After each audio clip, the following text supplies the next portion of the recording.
सज्जन श्रोते हो, आजच्या निशिदिनीमध्ये आपणा सर्वांचे सहर्ष स्वागत. आजच्या निशिदिनीचं शीर्षक आहे अंत ज्याचा गोड ते सर्वार्थाने गोड. संस्कृत सुभाषित आहे, न तादृशम जगत्यास्मिन दुःखम नरक कोटिषु यादृशम यावदायुष्क मर्थोपार्जन शासनम.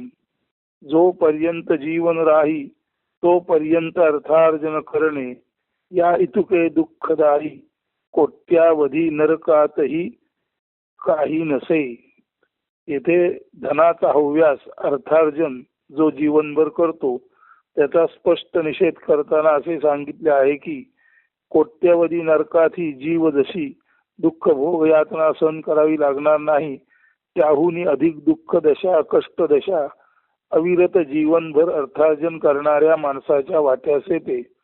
सरळ आहे की अविरत अर्थार्जन करण्याचा उद्देश अविरत भोग लालसा हाच असतो. द्रव्य पैसा याद्वारे अनेकानेक उपभोग विषय मिळतात आणि भोग तर कधीच शांत तृप्त पुरेसे झाले असे वाटत नाहीत. हीच ती तृष्णा जी कधी शमत नाही. म्हणून अधिकाधिक पैसा, अधिकाधिक शारीरिक मानसिक संसारातील विषयोपभोग, अधिकाधिक मानसिक असमाधान, मन अधिग्रस्त होणे म्हणजे बेचैन चंचल हावरे होणे व शरीर व्याधीग्रस्त म्हणजे रोग जर्जर होणे व अंततोगत्वा शारीरिक व मानसिक दुर्बलता व पीडा यांच्या आहारी जाऊन जीवाचा म्हणजे माणसाचा करुणाजनक व पूर्णता असमाधानात दुःख अंत होणे.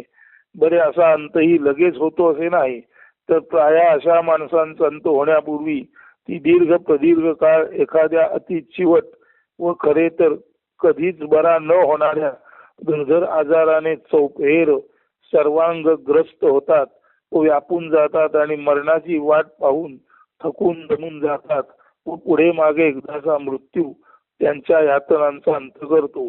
अशा अर्थाने सतत पैसा पैसा करणाऱ्या माणसांचा भीषण एकाच म्हणतो होतो.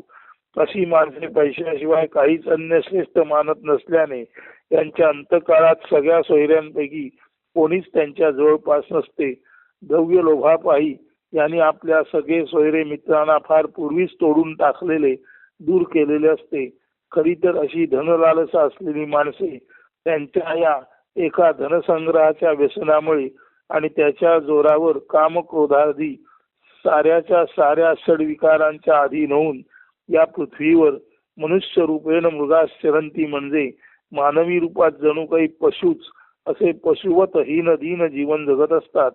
आणि त्यामुळे त्यांचा अंतही मानवाला साजेसा न होता एखाद्या हिंस्र पशुच्या अति करुणाजनक अंत व्हावा तसाच होतो.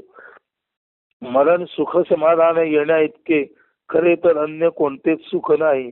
एक वेळ जीवन दुःखप्रद असले तरी ज्ञानशक्ती युक्ती प्रयुक्तीने ते सुसह्य करता येईल.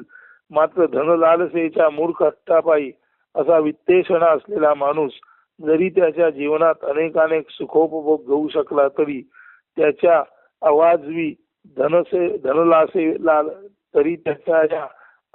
धनलालसे पोटीच आपले स्वतःचे मरण निश्चितच त्याने अतीव करुणादायी व वेदनादायी येईल अशी स्वहस्तेच किंवा स्वमूर्खतेनेच व्यवस्था केलेली असते. शहाणा माणूस शांत समाधानी मृत्यूची आधीच तजवीज करतो, तर मूर्ख माणूस अतीव धनलालसा व त्यातून निर्माण होणाऱ्या षडविकारग्रस्ततेमुळे कोट्यावधी नरकाती जे व जितके दुःख प्राप्त होणार नाही तितक्या दुःखाची तरतूद आपल्या मरण समयी करून ठेवतो. शहाणा माणूस आपल्या संयम सबुरी शांतीद्वारे जीवनातील दुःख स्वप्रयत्ने मर्यादित करू शकतो व मृत्यूही सुसह्य करू शकतो. मात्र मूर्ख लालची माणूस आपल्या जीवनातील सारी सुखे पैशाच्या जोरावर ओरबाडून वाम मार्गाने मिळवतो. त्यामुळे त्याचे जीवन तसेही सुखोपभोग मिळूनही समाधानी नसते आणि ज्याचे सुखोपभोग मिळून सुद्धा जीवन समाधानी नसते अशा मूर्ख द्रव्य लालसा असलेल्या माणसाचा मृत्यू तर निश्चितच कोटी कोटी नरक यातनांहूनही अधिक वेदना देणारा अति भयावह असतो. हे दुसऱ्या कोणी सांगण्याची गरज नाही. खरे सुख खरे सुख सुख समाधानाने मरणाधीन होण्यातच सामावले आहे. ज्याचा शेवट गोड तेच सर्वार्थाने गोड. आता इथे एक प्रश्न आपल्या मनात आला असेल तर सांगतो की जोपर्यंत जीवन राही तोपर्यंत अर्थार्जन करणे या हेतुके दुःखदायी कोट्यावधी नरकातही काही नसे असे म्हटलेले आहे. त्याला तुम्ही म्हणाल याला सुभाषित कसे म्हणावे? तर सुभाषित याचा अर्थ कानाला गोड लागणारं भाषण नव्हे, तर सुभाषित याचा अर्थ ज्या भाषितामधून ज्या बोलण्यामधून माणसाने निश्चित कसे वागावे याचा बोध होतो आणि तसं वागलं असता जीवन सुखदायी बनतं, अशा वचनाला सुभाषित म्हणतात. नाहीतर तुम्हाला वाटेल इथे असं म्हटलेलं आहे की आयुष्यभर अर्थार्जन करणारा माणूस जे दुःख भोगतो तितके दुःख कोट्यावधी नरकातही भोगायला लागत नाही. तुम्हाला वाटेल यात सुभाषित काय? तर यात सुभाषित हेच आहे की अतिरिक्त द्रव्य लालसा हे दुसरे तिसरे काहीच सुचवत नसून अतिरिक्त द्रव्य लालसा केवळ आणि केवळ शारीरिक मानसिक भोग लालसेतूनच जन्माला येते. आणि अशी भोग लालसा भागवताना जो द्रव्य संचय केला जातो तो निश्चितच विधिनिषेध न पाळताना सत्य असत्याचा विवेक न करताना ओरबाडून ज्या पद्धतीने वेळ प्रसंगी दुसऱ्याचे धन घ्यावे परस्त्री घ्यावी त्या पद्धतीने दुसऱ्याचे धन परस्त्री सर्व दुसऱ्याच्या गोष्टी ओरबाडून घेण्याच्या दिशेने असा धनप्रेरित माणूस असतो. म्हणून वित्तेषणा ही सर्वाधिक वाईट दिशेनं आहे. कारण पैशाच्या जोरावर आपण काही करू शकतो असा जो माणसाला समज आहे त्या समजापोटी निश्चितच पैशाच्या जोरावर अनेकानेक विषयोपभोग जरी त्याने मिळवले तरी ते विषयोपभोग मिळवताना सत्य असत्य नीती अनिती पाप पुण्य याचा कोणताही विचार न करून ते मिळवलेले असल्यामुळे असे विषयोपभोग मिळूनही अशा माणसाचे जीवन तर समाधानी होतच नाही. फक्त अशा चुकीच्या मार्गाने द्रव्य संचय आणि त्याच चुकीच्या मार्गाचा वापर करून उर्वरित सर्व षड्विकार जे आहेत त्याने त्याचे जीवन दुःख जर्जर होते. आणि असं दुःख जर्जर झालेलं जीवन आणि त्याही परिस्थितीत भोगांची तृष्णा काही शमत नाही. म्हणून भोग भोगण्याची ताकद नसताना सुद्धा जर आपण काही भोग भोगले तर जीवनात समाधान तर मिळतच नाही. अंती हे संपूर्ण शरीर आधिव्याधीग्रस्त होतं आणि मरण यातना भोगताना ते लवकर शरीर सुटत नाही. अंथरुणावर खिळून असा माणूस प्रदीर्घ काळ दुःख यातना भोगत राहतो आणि मरण समयी अशा ह्या ज्या यातना असतात त्या यातना म्हणजेच सतत अर्थार्जन करणाऱ्या माणसाच्या यातना, ज्या यातना कोटी कोटी नरकातल्या दुःखापेक्षा सुद्धा अधिक दुःखदायी पीडादायी असतात असं या सुभाषितात सांगितलेलं आहे. म्हणून यातून बोध घ्यायचा तो एवढाच आहे की द्रव्य पैसा हे केवळ आणि केवळ आपल्या संसाराला उपयुक्त आहे तेवढंच मिळवणं आवश्यक आहे. संत कबीर एका ठिकाणी म्हणतात, बाबा रे जेव्हा बोटीत म्हणजे होडीत जेव्हा होडीत पाणी भरते आणि घरात वाजवी द्रव्य साठा होतो तेव्हा शहाणा माणूस आपल्या दोन्ही हाताने अनुक्रमे होडीतील पाणी बाहेर टाकतो आणि घरातील अतिरिक्त द्रव्य सुद्धा तो बाहेर टाकतो. म्हणजे दान धर्म करून तो मोकळा होतो.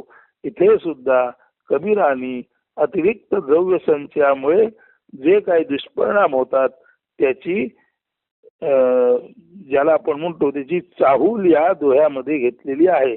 आणि या सुभाषितामध्ये स्पष्ट सांगितलेलं आहे, जीवनभर जो माणूस केवळ आणि केवळ अर्थार्जन करतो त्याला जे दुःख भोगावं लागतं ते दुःख अनंत कोटी नरकाच्या दुःखापेक्षा सुद्धा अधिक असते. यातून आपण बोध एकच घ्यायचा आहे की कोणतीही वित्तेषणा दारेषणा लोकेषणा ह्या सर्व वाईटच आहेत. अतिरेकी वित्तेषणाच स्वाभाविकपणे दारेषणा झाल्यानंतर ज्ञानेषणा सर्व ईषणा अतिरिक्त पैसा आला की निर्माण होतात. आणि म्हणून अतिरिक्त पैसा मिळवण्यामध्ये जे जे लोक गुंतलेले असतात त्यांचा अंत निश्चितच करुणाजनक होतो.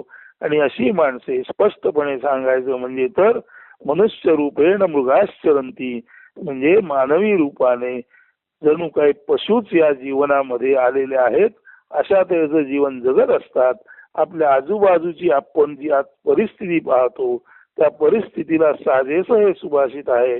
म्हणून सज्जन श्रोते हो, द्रव्य सुद्धा अत्यंत मर्यादित, आपला नेहमीचा अन्न वस्त्र निवारा या 3 गरजा पार पडतील इतकं आणि त्याहून कदाचित थोडं अधिक असावं. या व्यतिरिक्त द्रव्याचा लोभ हा सुद्धा अत्यंत वाईट आहे नव्हे. तो स्वहस्ते आमंत्रण दिलेल्या नरकयातनांचाच असा द्रव्याचा हट्ट म्हणजे द्योतक आहे. म्हणजे असा जो अर्थार्जनासाठी अविरत हट्ट धरून त्या मार्गाने जीवन जगतो तो स्वतःच्या दुःख यातनाला, नरक यातनाला याच जन्मात आमंत्रण देत असतो. आणि अशा माणसाचा जो करुणाजनक अंत होतो ते या सुभाषिताचं मर्म आहे. म्हणून बाबा रे, सर्वांनी लक्षात ठेवो, आपलं चालू जीवन हे आपण शांत संयमी सबुरीने नीतिनियमाने आणि शहाणपणाने थोड्याफार कष्टाने चालू जीवन आपण सुखप्रद करू शकतो. परंतु पैशाच्या अतिरिक्त नादी लागून जर आपण वागलो तर चालू जीवन म्हणावे तितके सुख समाधान त्यात मिळणारच नाही. कारण अतिरेकी पैशाचा हव्यास हा सगळीकडे अतिरेकीपणा दाखवतो. तो स्वाभाविकपणे ज्याला आपण म्हणतो अप्पलपोटेपणा दाखवतो. अशा अप्पलपोटेपणातून आपली जवळची माणसे दूर जातात. आपल्याजवळ पैसा असल्यामुळे सुरुवातीला आपल्याला काही त्याचं वाटत नाही, पैशान काही विकत घेता येतं अशा समजुतीने माणसं जगतात. पण तू प्रत्यक्षात जेव्हा ती मरण्यातना भोगतात आजारी पडून, तो यांच्याजवळ नसतात कोणी नातेवाईक आणि आता यांची क्षमताही नसते की पैसा देऊन दुसरी माणसे बोलवावी. अशा माणसाच्या आसपास सुद्धा कोणी उभा राहत नाही नव्हे. अशा माणसाच्या आसपास मृत्यूही येत नाही. अखेरीस अत्यंत कंटाळवाण्या पद्धतीने अशा माणसाला मृत्यू येतो आणि मध्यंतरी अंथरुणावर पडल्यापासून पुढे काही वर्ष तो ज्या यातना भोगतो त्या यातना खऱ्या अर्थाने कोटी कोटी नरक यातनांपेक्षा सुद्धा अधिक दुःखदायी असतात. म्हणून सज्जन श्रोते हो, ही जी द्रव्येषणा आहे, वित्तेषणा आहे, त्यातील धोका वेळीच ओळखा आणि समजून घ्या. अंत ज्याचा गोड ते सर्वार्थाने गोड. एक वेळ जीवनभर कष्ट करावे लागले आणि जीवन थोडंफार अधिक कष्टात गेलं तरी चालेल, कारण सुरुवातीला माणसाजवळ स्वाभाविकपणे शक्ती असते, युक्ती असते, ज्ञान असतं, योग्य मार्गाने जाण्याची दिशा असते. त्याचा वापर करून जीवनभर कष्ट करणारा माणूस सुद्धा कदाचित सुख समाधानाने जीवन जगू शकतो. आणि असा माणूस जरी पैसा तुटपुंज असला तरी जीवन ज्याने शहाणपणाने जगलं त्याचा मृत्यूही शहाणपणात होतो. म्हणून लक्षात घ्या, ज्याच्या जीवनाची सुरुवात वैध मार्गाने त्याच्या जीवनाचा शेवट सुद्धा वैध मार्गाने होतो. परंतु माणसाला एवढी प्रचंड मोहग्रस्तता असते की आज कोणाही माणसाला सांगितलं पैशाला जीवनात तितकंच महत्व नाही, तर असा माणूस असा जो माणूस बोलतो त्याला कोणी वेड्यात काढेल. आता वशिष्ठ मुनी जेव्हा सांगतात की जोपर्यंत जीवन राही तोपर्यंत अर्थार्जन करणे या तुके दुःखदायी, कोणत्याही कोट्यावधी नरकातही काही नसणे. जोपर्यंत जीवन राही तोपर्यंत अर्थार्जन करणे या तुके दुःखदायी, कोट्यावधी नरकातही काही नसणे. काही नसणे म्हणजे काही नसते. म्हणजे ते जेव्हा हे सांगतात तेव्हा ते त्यांच्या विद्वत्तेचे शहाणपणाचे बोल आहेत. नारायण पाटणकरांकडे दुर्लक्ष केलं तरी चालेल, वशिष्ठांच्या या उपदेशाकडे कृपा करून कोणीच दुर्लक्ष करू नका. अतिरेकी द्रव्यार्जन, अतिरेकी वित्तेषणा टाळा आणि मर्यादित पैसा असला तरी मर्यादित पैसा आणि पुरेसं ज्ञान यांच्या जोरावर जीवन सुखावं होऊ शकतो आणि मृत्यू सुद्धा सुख समाधानाने येऊ शकतो. हे लक्षात घ्या आणि कमीत कमी सर्वांनी हे लक्षात ठेवा, अंत ज्याचा गोड ते सर्वार्थाने गोड. म्हणून मरण सुख समाधानाने येण्या इतके खरे तर अन्य कोणतेच सुख नाही हे सांगून अंतजाचा गोड ते सर्वार्थाने गोड हे आजचे निरूपण येथेच संपन्न करतो. धन्यवाद. सुदिन सुप्रभात अस्तु.